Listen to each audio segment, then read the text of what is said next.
Hello YouTube, this is Ezekiel, just doing an update to the channel and also to discuss the recent news that Combat Mission is definitely returning to the Eastern Front with Combat Mission Red Thunder, which was just announced.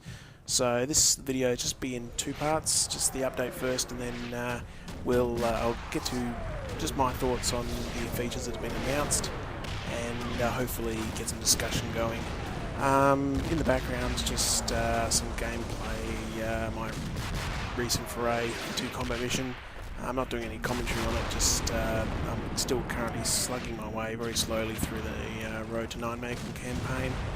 And this is the scenario bloody last, Lolster. I'm shocking with Dutch now, aren't I? So anyway, so you can watch that while you hear the soothing presence of my voice. Channel update first. You've probably noticed that the videos have slowed down a little bit. A number of reasons for this. Firstly, the 12,000 point monster battle, which is getting quite a few views for a channel of this size. That does take more time than usual to put those together. Lots of files, lots of loading screens. So bear with us. I have a few more of those videos ready to upload whenever. However, I'm just holding off until the players get a little bit further on ahead in their battle. They've just slowed down in the recent period, but I'm sure there'll be more of that online very soon. In terms of just me uploading single player content, I haven't actually been playing a lot of Combat Mission myself between those little editing sessions and recording sessions of that big battle. Few reasons. One, work picked up a little bit after Christmas, not too much, but when you're writing reports all day at work and you come home and you really don't want to think too much. So I've been reverting to a few other game titles which require less thinking than Combat Mission. So I will endeavour to get more up really soon. But also I just needed a bit of a break, I think, a little bit burnt out with Combat Mission. I have actually still been involved, put up my first scenario with Battle for Normandy 3 patrol action, which, if I remember, I'll put the link in the description. Please have a shot at that. That's the battle between a company of weekend company between the US Airborne and German Air Forces, which is based around a historical battle on the evening of D-Day. I've also been working on another scenario around Joe's Bridge, which is always an interesting little engagement, which is I'm doing like a semi-historical verging on fictional telling of it, because a purely historical one would be pretty boring. But the engagement for Joe's Bridge is the Irish Guards capturing the first bridge that made the Garden part of Operation Market Garden possible. So it's sort of like the prequel. I don't want to really link myself to Paper Tiger's excellent campaign, but it's sort of like the prequel to the Road to 9 campaign. So that's slowly getting done. A few little hiccups. There's less maps than available for that one, so it's a little bit more experimental on my side. So that's really what I've been working on. Oh, sorry, and also the big data tool, which I released after tinkering that on and off for a few months. I'll put another link in the description, so if you're a bit of a data nerd like myself, record all your battle history, leave that link below.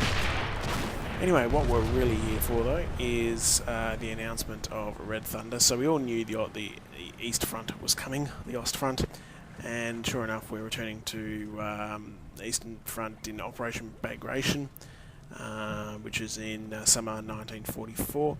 I just want to go over a few of the features they announced.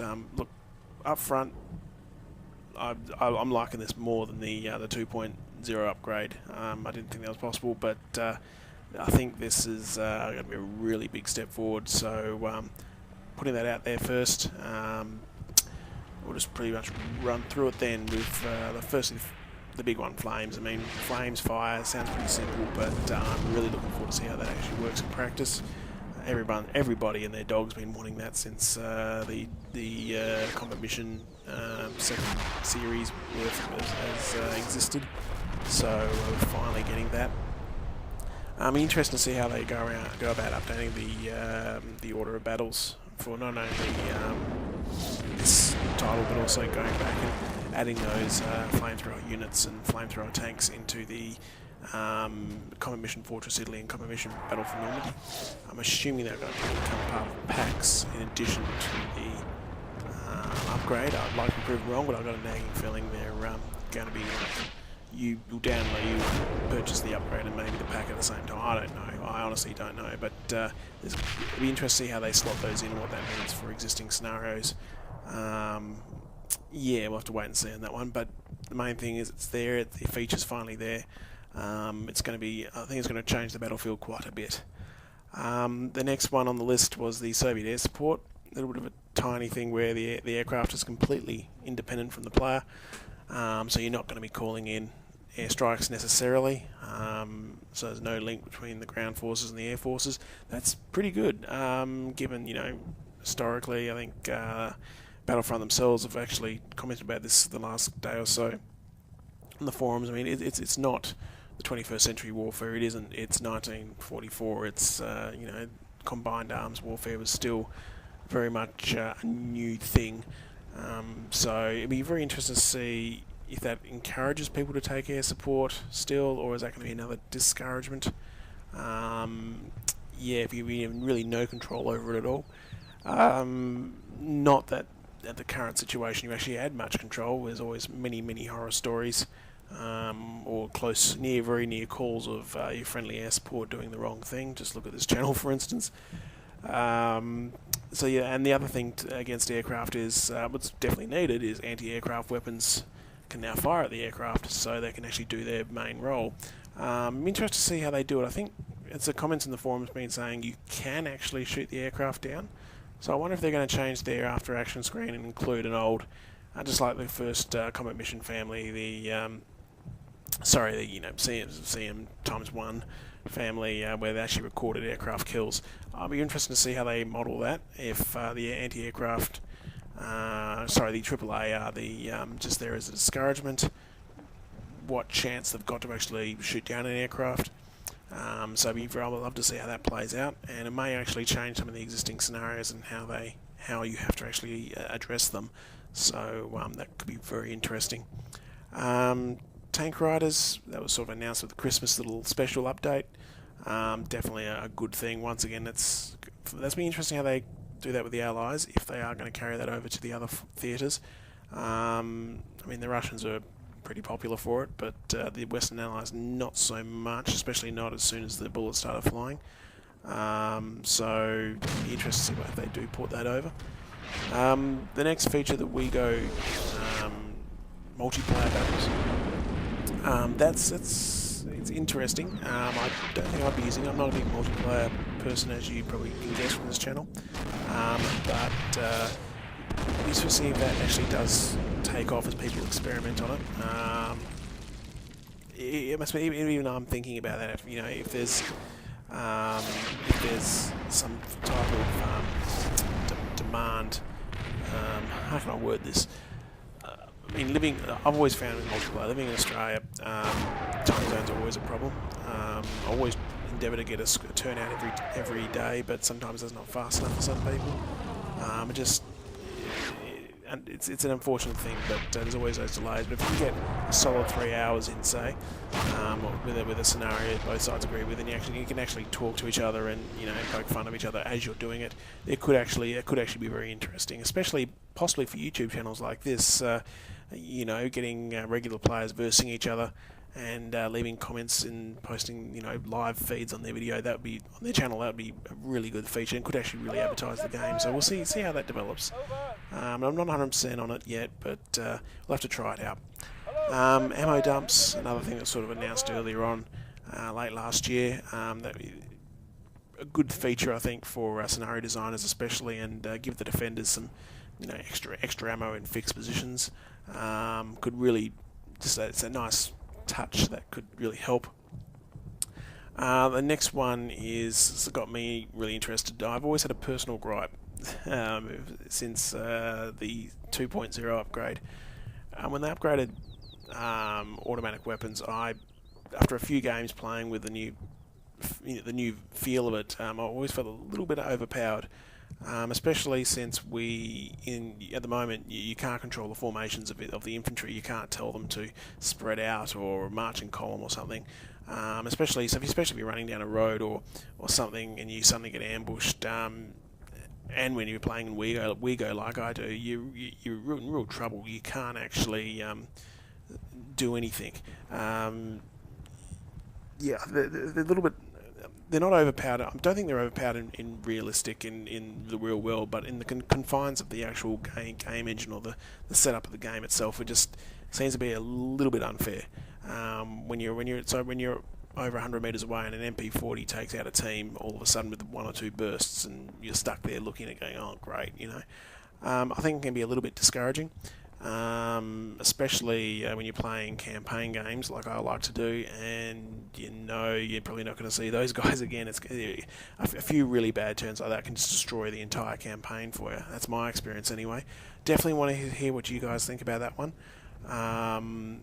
So yeah, the fact they're going to vary the rate of fire of the automatic weapons a bit more, I'd like to see what that actually means. I hope it's not buffing them up further. Oh, if that's what they mean, I'm in real trouble. I'm in real trouble anyway. But it'd be very interesting to see how that works. Hopefully, realistic sort of means the troops firing the automatic weapon if they're really up close and they're desperate to, take down the enemy. It's a bit more heavier bursts where at more range and distance it's more pot shots. So yeah, I don't know. Wait and see for that one. All squads can split. So. Yeah, I think that's just something that they need to introduce for the Soviet forces. They say in the comment there.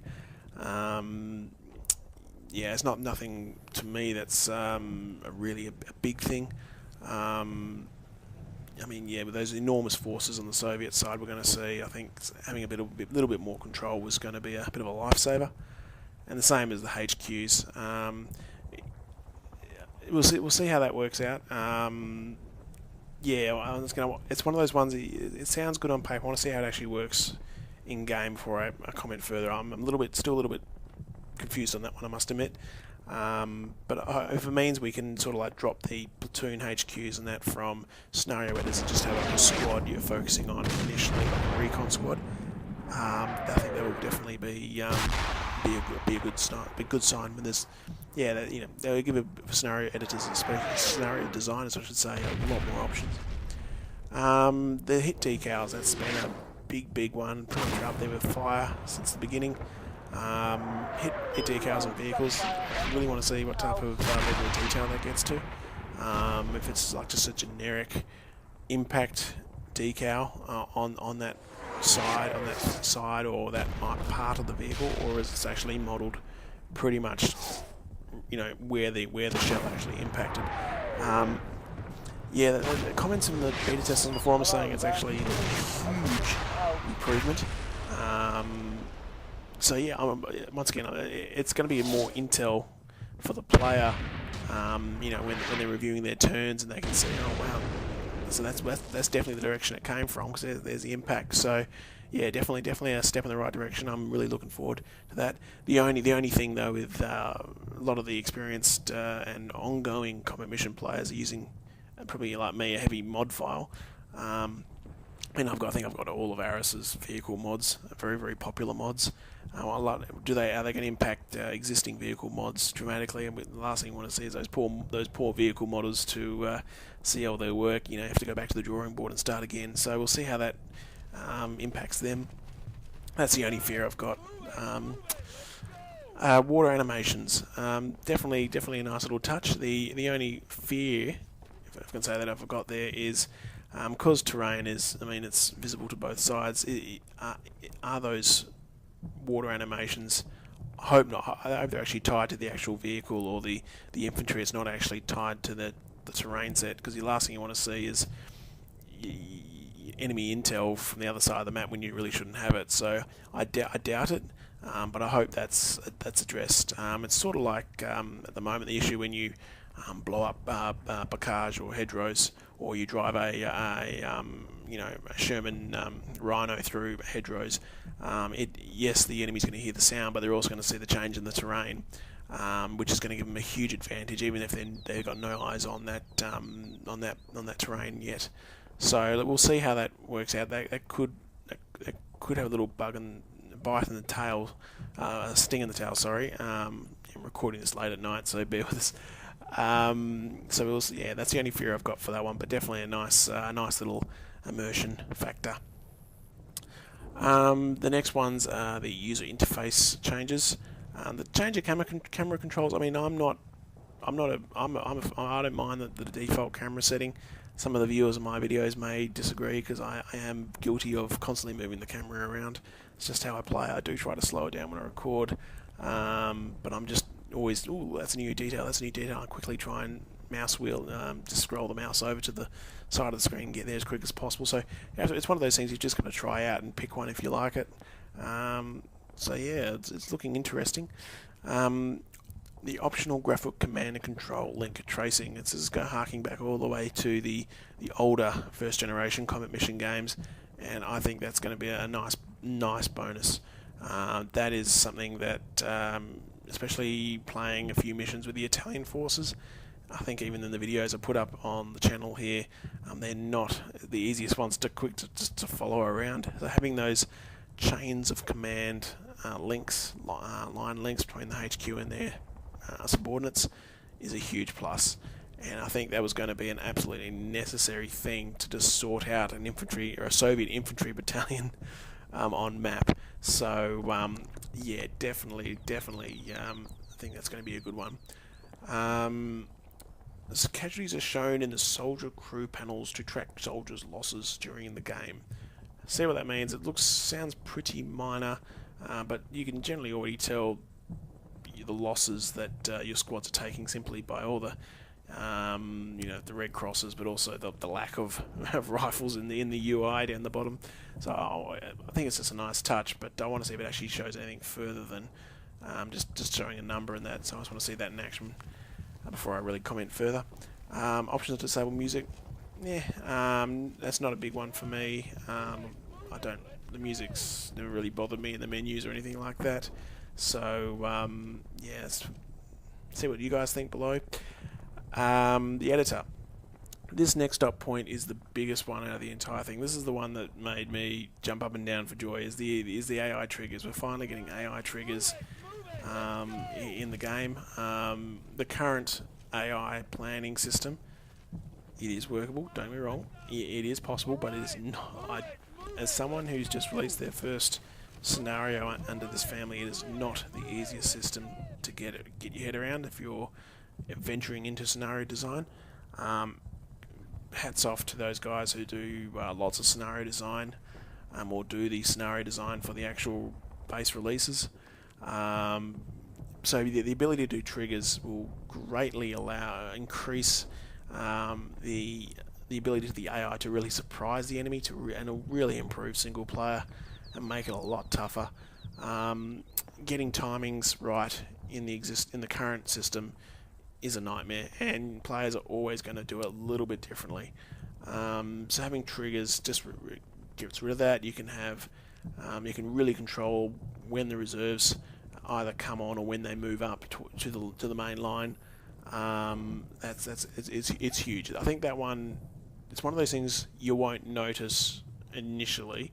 It's not as a player, but then when you look back and you look at the last 5 scenarios you've played after a week or so, and you go, oh wow, that was a real challenge, because the scenario designer can really test your mettle, can really get in exactly the timing and where and when he wants his forces to be based on the rate of progress you're going at. I remember playing one of the first missions back in Combat Mission Shock Force. It was for the base game of Combat Mission Shock Force, and I was advancing in an open desert, and my striker company had advanced. I was about 2/3 across the map, going really good, and I was obviously doing it faster than the designer of the scenario actually expected, and all of a sudden these reserves popped up right next to my troops on the side of the map, and it was a bloodbath following that, but it felt a bit... It obviously wasn't the designer's intention, and it wasn't the intention of that's where your forces are meant to be at that point in time. So having the ability to do triggers will just negate that. It will hopefully make that a thing of the past. I mean, saying that hasn't happened in the World War II era games. I think people have got more experience using these AI plans, But still, yeah, the ideas that triggers can do is enormous. Huge flexibility. The maximum map size increased. That's very, very good. I found when I've been tinkering out and making maps and testing things, I always like to go really big and then shrink it down when I know exactly the boundaries I want. Always start big, then shrink, rather than the other way around. It always seemed that's the way to do it, and I think there's another really interesting map project I really want to do, which is the battle for Osagna. Sorry, I'm butchering Italian now, so I'm butchering Dutch and Italian in one video. It's on the Adriatic coast, or near the Adriatic coast, and it's part of the Moro River campaign in late 1943, one of Monty's last campaign in Italy before he went to prepare for Normandy. And the New Zealanders there were trying to take this hilltop town, and the maps, you could do that in a couple of master maps and then cut down the maps to suit the scenario you wanted to do. So yeah, I think allowing for bigger maps initially will just mean you can release more maps and allow the players, especially in quick battle players, to cut down the maps they want to play a quick battle on. So definitely a good improvement. Improve responsiveness of 2D editing. Yes, please.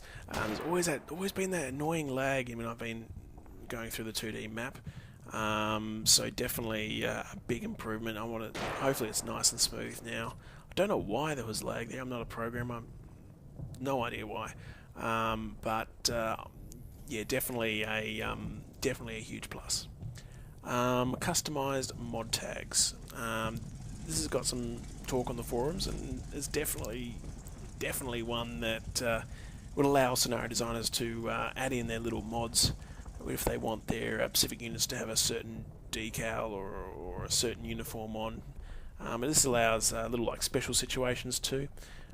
We really want to highlight a special squad or unit or something.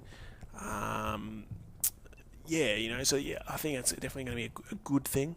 I think someone's already mentioned as well, modding the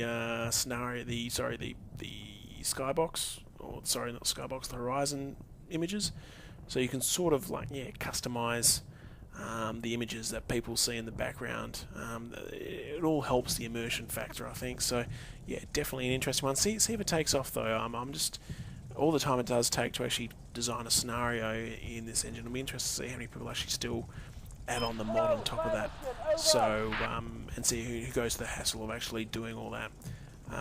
Be very interesting. The other thing I actually commented on, I don't think it's going to get covered in that upgrade, but the ability to change the ambient background music or sound file. So one thing that's always bugged me is a few missions I've played, especially night missions. They're the ones that always seem to get me. Is like you got a small force, you're on patrol, it's quiet on the front. Everyone's sleeping, and you've got to creep forward and find the enemy. And then you load up the game, and suddenly all the big guns are booming in the background of the stock standard file. It sort of breaks that immersion factor. So I think the ability to edit a few of the sound files too. I don't think it's going to be covered in that dot point, as I said, but I think that'd be another interesting one if they could ever pull that off. And that's anyway. That's all the different different new features and that. So yeah, as I said, I've already pre-ordered. East Front's coming to this channel, I can tell you that much. It's going to be awesome, I think. I'm some people have commented as well, that not all the forces there. Yes, it is the first of a family of games, so you do only have things like the regular army forces for the Germans. Like the SS are still missing, the Luftwaffe are still missing, but that's all going to be added in at a later date, like they did with the Commonwealth module for Normandy. Or the Gust of Flying for Fortress Italy, so wasn't expecting that. One thing that did sort of tweak in my mind though is the lack of the Lend-Lease vehicles of the Soviets. Not too concerned though. I mean, let's face it. I mean, everyone here has been playing their battles with Shermans for a very long time now. So it'd be very good to get some T-34s on the field. So not a huge thing, but it just seems to be it's an odd one to leave out of the initial release, I think. But still, there must be reasons. yeah, just because of course all the models and that would already be there, ready to go. It just seems like definitely just does seem like an odd one out. But yeah, it's a minor gripe, very very minor gripe. Anyway, I think I'll leave it there. I didn't want to make this a long video, not by any means. And I've already been recording for 25 minutes. Damn it. Anyway, let us know what you think below in the comments, or chase us down in the forums. I'll try, if I remember and I upload this, I'll put the links into those files I mentioned at the beginning. In the meantime, like, subscribe, and I'll see you very, very soon. Thanks for watching, guys.